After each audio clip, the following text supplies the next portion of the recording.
और पूरा गांव यहाँ पूजा पाठ के लिए आवे और जिसकी जो भी मन्नत हो वो यहाँ आके मांगे और वे पूर्ण हुए।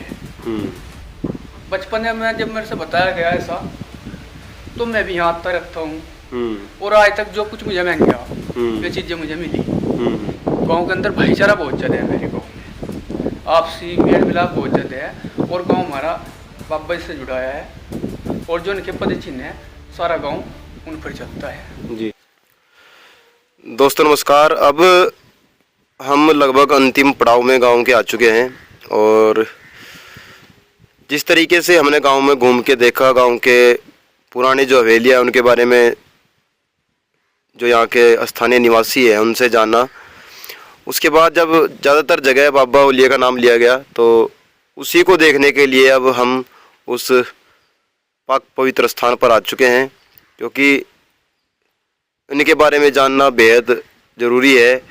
जिन्होंने गांव को बसाया, जिन्होंने गांव को एक नया रास्ता, नया संचार दिया, उसी को जानने के लिए अब हम इस गांव के लगभग अंतिम पड़ाव में हैं और ये वो स्थान है जहाँ पे उनका ये समाधि है। और अब हम अंदर चलेंगे और अंदर ये देखेंगे कि किस तरीके से उस समय के बारे में जानने की कोशिश करेंगे, क्योंकि कहावतें कुछ होती हैं, इतिहास कुछ होता है, लेकिन उन सच्चाई की कुछ लाइनें रह जाती हैं जिनको पढ़ने से, जिनको समझने से, जिनको सीखने से एक नई चीज़, नया रास्ता खुलता है।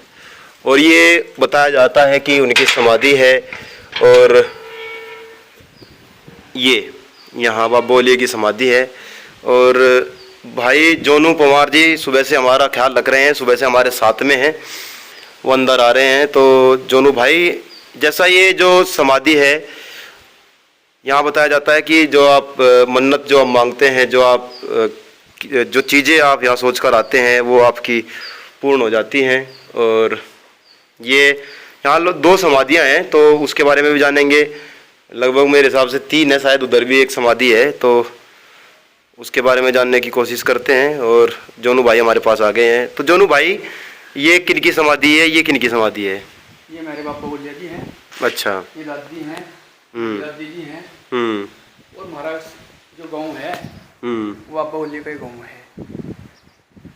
और हम सब वंशज बाबा ओलिया के ही हैं और पूरा गांव यहाँ पूजा पाठ के लिए आवे और जिसकी जो भी मन्नत हो वो यहाँ आके मांगे और वे पूर्ण हुए। बचपन में जब मेरे से बताया गया ऐसा तो मैं भी यहाँ आता रखता हूँ और आज तक जो कुछ मुझे मिल गया ये चीज़ें मुझे मिली। और हमारे गांव से तो सब लोग आए, पास से गांव से भी आए और यहाँ से मेरे गांव का इतिहास है, इनसे मेरे गांव का जन्म है।